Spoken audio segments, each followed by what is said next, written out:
Buenas tardes ya a todos. Nada, un agradecerte, Raúl, Tony, no te veo, estás por aquí. Esta convocatoria que me ha parecido increíble, esta salida en bici con la colla de Germán, que ya veo que aquí sois igual que nosotros, o sea, hasta el final a tope.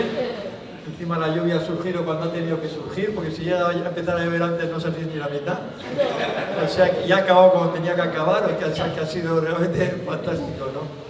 Bueno, pues sí, para mí es un honor estar hoy aquí con Manu. Hacía tiempo que no nos veíamos, somos, como ha dicho Raúl, viejos conocidos y seguramente esta es la primera vez que vamos a contar un hecho que fue histórico en el ciclismo, ¿no? Todos sois ciclistas, todos en carretera y la gran mayoría habéis tenido una bicicleta con Sloopy, seguro que la gran mayoría, ¿no? Slooping es que el cuadro cae, ¿no? Bueno, pues esto tiene un porqué, tiene un comienzo. En el año 97, nosotros inauguramos, en junio del 97, poneros dónde estabais en junio del 97, hace 27 años ya, dónde estabais en aquel momento. Bueno, pues nosotros inauguramos una fábrica en Holanda, en Lelystad, la primera fábrica de Gian en Europa. Y al acontecimiento de la apertura, pues nos invitaron, yo era el responsable para el mercado español y nos invitaron a los de cada uno de los países y fue un acto pues protocolario, estaba la ministra de Industria de Holanda y bueno, allí en la fábrica nuestro presidente pues sacó mucho pecho diciendo que éramos el mayor fabricante, pues ya lo éramos entonces, el mayor fabricante del mundo de bicicletas y todo lo que habíamos hecho por el mundo de la bicicleta. Y cuando acabó su intervención, yo me acerqué a donde él y le dije, Leo, yo creo que nos falta algo.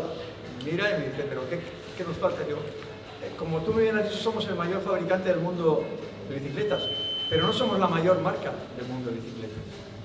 Se quedó pensando y me dijo, yo era un chaval, y me dijo, ¿y por qué dices eso? Sí, porque no estamos en el mundo de la competición. Y si no estás en el mundo de la competición, no puedes ser la mejor marca del mundo de bicicleta.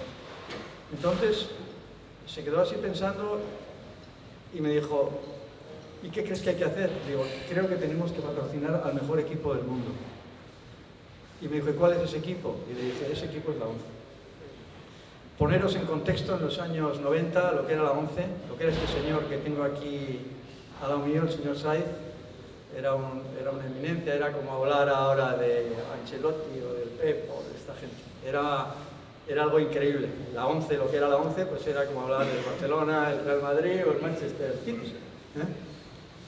Y él me dijo, pues, ¿crees que eso es posible? Y yo le dije, yo creo que eso es posible. En el fondo estaba pensando que eso no era posible. ¿Cómo iba yo a acceder a este señor, que yo no era nadie en el mundo del ciclismo, y iba a convencer a este señor que todo el mundo hacía cola por hablar con él, que llevaba las mejores bicicletas, que eran las Look, os acordaréis de las Look francesas? ¿Cómo iba yo a convencerle de que nosotros, los mayores fabricantes, y seguramente los mejores fabricantes del mundo, pero taiwaneses, en ese concepto que tenía, pudiéramos ser sponsors de su equipo? Entonces, él me preguntó, ¿les conoces? Y le dije, sí, claro, les conozco, yo no les conocía. Y Manolo lo podrá decir. Entonces me dijo, vale, pues me parece bien, podemos hacer un approach. Y me volví, ya te digo, era la última semana de junio, me volví y entonces yo llamé a la ONCE, cogí literal, las páginas amarillas de aquel entonces, busqué el teléfono y llamé a la ONCE. La ONCE estaba, ¿Rafael Calvo era la calle? No, Rafael Calvo era el secretario. O Rafael Calvo era el secretario. Calle Evaristo San Miguel. Calle Evaristo San Miguel. Fue la primera sede de la ONCE. Cuando nace la ONCE nace con Franco en Burgos y la primera sede que se establece en Madrid es en la calle Evaristo San Miguel y nosotros heredamos ese edificio para lo que era la sede del equipo. Rafael Calvo era el secretario. El secretario. Claro, no me puedo olvidar de él. Entonces yo llamo por teléfono. Llamo y me coge este señor. Dice, mire, yo quiero hablar con el señor Saiz. Ah, muy bien. ¿Parte de quién? De José Casla de Guía. Muy bien, pues ya le llamará. Colgó. Otra vez, quiero hablar con el señor Saiz. No me llamaba. Quiero hablar con el señor Said, no me llamaba. No sé si te acuerdas de esto que voy a decir. Entonces, cojo yo, en la época no había ni email ni nada, cojo y digo, bueno, no me contesta. Rafael, muy educado, me decía que me iba a contestar como te dicen siempre, pero no te llama. Y dije, voy a escribir un email, un fax, no había emails entonces. Y escribo un fax muy sencillo, en el cual digo, estimado señor Said, represento en nuestro territorio a la mayor marca del mundo del ciclismo, Giant. Estamos acometiendo un plan de expansión a nivel mundial, por lo que hemos establecido la primera fábrica en Europa en Lelystad, y nos gustaría patrocinar al mejor equipo del mundo, que son ustedes. Básicamente eso es lo que dije, muy breve. Mandé el mail, el fax, Manolo lo leyó, él no se acordará, pero Manolo estaba con Pablo y le dijo, por favor, me lo contasteis, y le dijo a Pablo, lo leyó, Manolo, y dijo, llámales. Y Pablo me llamó, Pablo Antón me llamó. Y estamos hablando de final de junio. Y le dije, bueno, pues podemos establecer... Y me dijo, sí, empezamos el Tour de Francia. Si queréis veniros a la salida del Tour de Francia. Aquel año, el año 97, el Tour salía en Rouen, que está como a 200 kilómetros o 100 y pico de París. Le llamé al presidente, ya he hablado con el señor Said.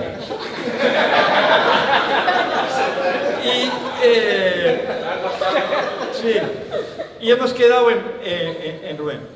¿Vale?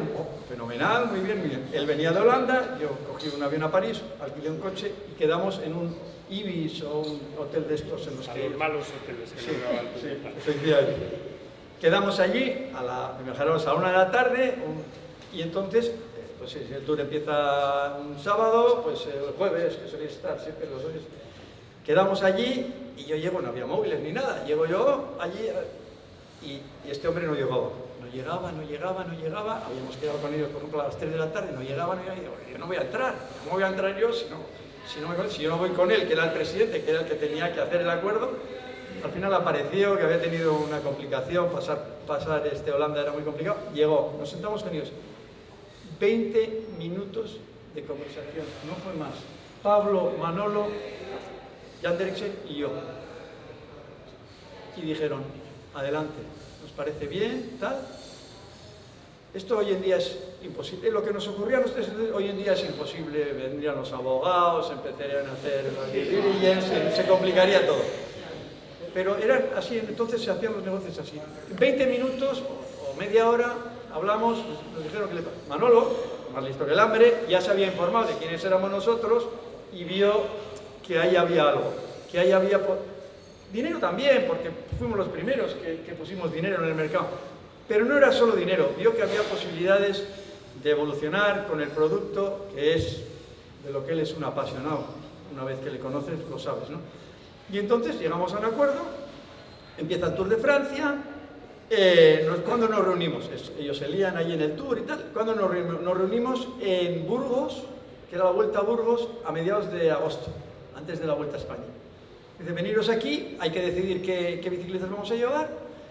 Y entonces vamos a Burgos, yo le cojo a un ingeniero nuestro, Mike Burgos, que él sabe muy bien, era un ingeniero que estaba en el top en aquel momento, que trabajaba con nosotros, que diseñó una bicicleta en el año 92 en las Olimpiadas de aquí para una Lotus de Borman, no sé, los mayores, os podéis decir que era una belleza de bicicleta, yo creo que no se ha hecho nada igual. Entonces vino que era uno de nuestros ingenieros, y yo le recogí en Bilbao y fuimos a Burgos. Y él trajo 2 bicicletas. Una era el cuadro, el Cadex, que ya teníamos Cadex en aquella época, el cuadro diamante, el cuadro de carbono con racones de aluminio. Y otra era una bicicleta de aluminio, la TCR.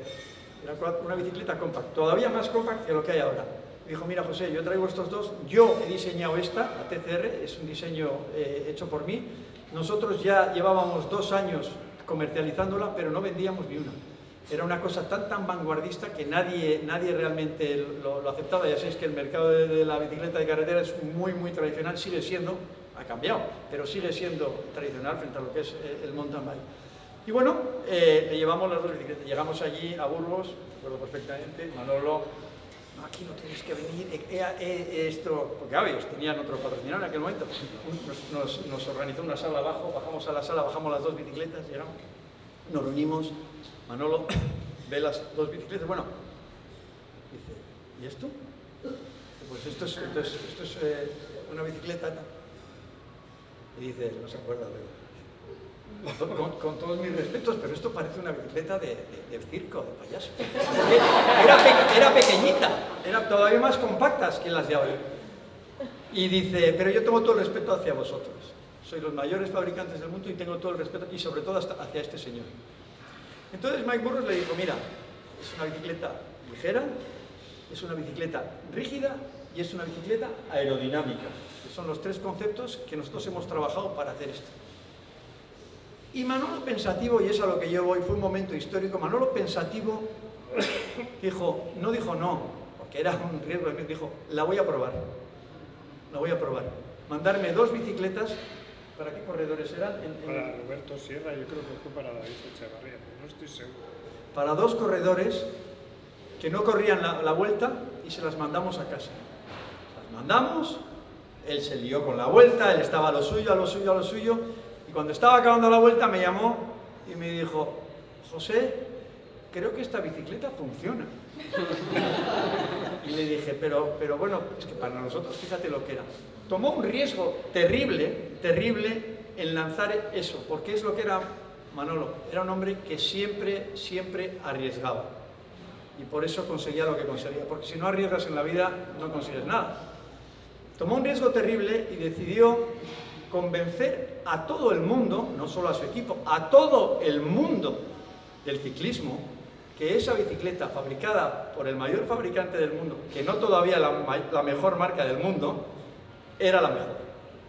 Le hicimos las bicicletas, las lanzamos y llegó San Sebastián, que además es que se unieron todos, porque llegó San Sebastián, que era el Mundial de San Sebastián. Sí. ¿Te acuerdas? Ya lo ves. Era el Mundial de San Sebastián en el año 97 y hicimos la presentación allí. Manolo dijo, yo quiero que estas bicicletas vayan con Campagnolo. Que nunca había llevado. Que él nunca había, era su sueño llevar Campagnolo, nuestro presidente. Le llamó a Valentino y en una conversación consiguió que Campagnolo suministrara los grupos, que sabéis lo difícil que era en aquella época. Era lo más Campagnolo. Entonces conseguimos que viniera Valentino al acuerdo que firmamos en San Sebastián, en mi ciudad, fíjate, coincidió todo, que firmamos allí porque era el Mundial de Ciclismo allí.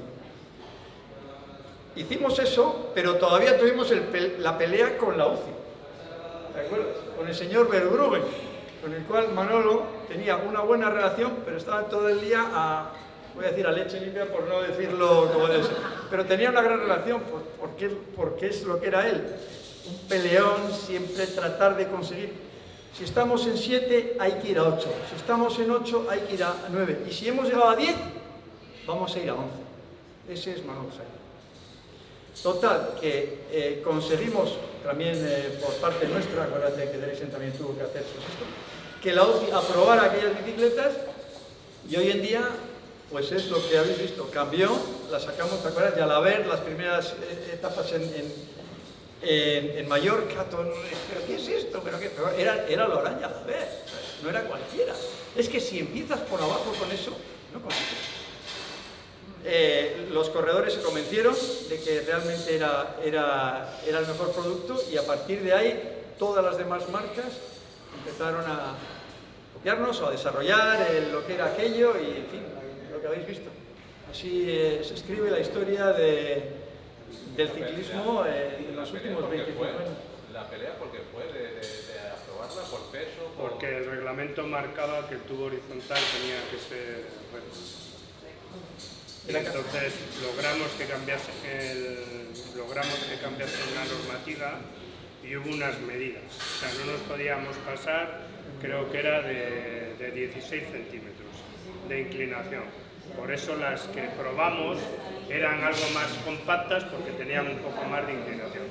Entonces yo decidí ceder porque 16 ya me parecía también correcto, ¿no? Y Bueno, yo primero les elegí a ellos, lo voy a decir, nunca se lo he contado. Yo siempre había sido muy innovador, ¿no? Entonces yo me di cuenta que la bicicleta era muy compacta y sobre todo que iba a hacer una gran labor por los niños. Porque al final el problema del ciclismo es que un niño crece muy rápido. Entonces los padres le compran una bici, tienen que comprar otra al año siguiente, otra al año siguiente, y con esto eso no iba a pasar. Pero yo decía, es una aportación extra muy importante para todos los que se tienen que iniciar. Y uno, como viene de familia humilde, de un trabajador, pues eso también lo pensaba. He de decir que Mike Barros, el ingeniero que las diseñaba, sin lugar a dudas era el mejor ingeniero aerodinámico del mundo. Sin lugar a dudas. Entonces, era un placer.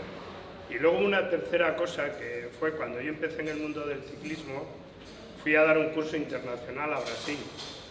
Y en Brasil existía una marca que era Caloi, que luego se fusionó con Edimer, que en aquellos años, creo hablar de finales de los 70, era la mayor empresa también del mundo. Entonces me hice muy amigo de aquella familia, también me lo enseñaron y eso. Entonces, yo veía las posibilidades que tenía, que lo había vivido in situ, y digo, pues es que ahora tengo las mismas posibilidades con ellos, ¿no? Y fue sobre todo los primeros pasos que me dieron para convencer a ellos. Luego había una razón que era, nosotros teníamos que pasar del carbono al aluminio, porque la otra era luchar con la geometría de las bicicletas. Y nosotros queríamos, de hecho se vendía la S, la M, la L, la XL y tal, y nosotros la M tuvimos que hacer la M1 y la M2. Sobre todo porque a mí no me gusta que se lleve en la tija del manillar muchas arandelas. Y entonces para compensar la tija del manillar, la altura de la tija del manillar, creamos la M1 y la M2. Sí, y entonces, bueno, pues Mike aceptó el hacerlas con las angulaciones que yo tenía. Después de muchas luchas, que tuvimos que ir en la concentración del bosque, nos inventamos técnicas de test, de aerodinámica y de todo para que se convenciese él de que como yo le decía, también íbamos bien en camino. Había una cuesta del 4% o lo que fuera y se ponían Jalabert y Olano, los dos. Tenían que dar la misma posición, absolutamente todo, como la llevan, ¿no? Y entonces, pues bueno... Pues... Y se dejaban caer. Jalabert y Olano, ¿pero qué hay que hacer? No, tú déjate caer, se dejaban caer. Y había una diferencia. Sí, bueno, que la diferencia luego no nos valía para nada, porque había que coger al corredor con las dos bicicletas al mismo corredor, y veíamos que la diferencia se agrandaba con el diseño no de aerodinámica, que os vuelvo a repetir, era el mejor, y dudo que vuelva a haber alguien tan bueno, porque entre otras cosas todo lo que hay ahora es copia de aquello, no han sacado nada nuevo. Entonces nos pusimos muy bien de acuerdo los dos, y él, recuerdo que a la vez siguiente me trajo una taza, no me acuerdo de eso. También la tengo en foto, que era lisa, pero que tenía pinchos. Y me decía, así eres tú, depende cómo la cojas pincha. Era un tío auténtico. Falleció el año pasado, por cierto. Sí. Y bueno, pues esa es la historia un poco, como bien os ha contado José. Nosotros durante la Vuelta a España, 3 días que yo estaba por la zona norte, hice unos test con Sierra y con Echevarría del funcionamiento de la bicicleta y de todo, y entonces en esos test, pues bueno, dije, somos capaces de desarrollarla, ¿no?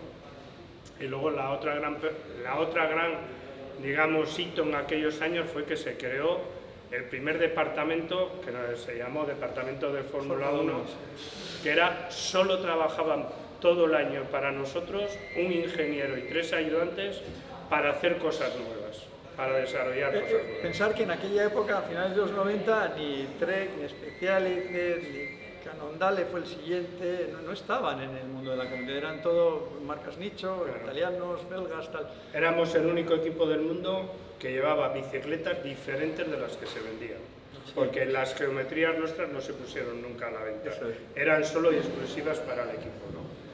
Entonces allí pues empezamos a desarrollar, ya cuando el aluminio ya lo habíamos hecho todo lo que había que hacerlo, ya empezamos a desarrollar con carbono, porque Giant tiene el mejor carbono del mundo, pero con mucha diferencia.